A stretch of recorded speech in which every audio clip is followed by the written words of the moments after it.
Hello sa inyong lahat. Andito na naman ako. So, ayan, meron na naman akong kakaibang bunga na nakita na pwede natin kainin. Сегодня будет туса, я сегодня напьюсь, сегодня будет туса, я сегодня напьюсь, сегодня будет туса, я сегодня напьюсь, сегодня будет туса. At ayan guys, andito na tayo sa bungang sinasabi ko.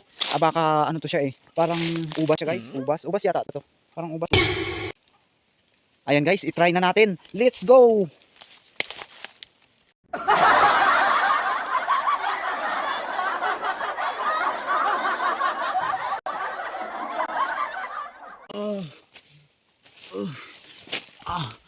Alam niyo ba guys, nag-research ako kay Google at nalaman ko dito na ang bunga na yon ay nakakalason. Ang sabi niya dito guys, huwag mong kainin ang bunga na yan dahil nakakamatay yan.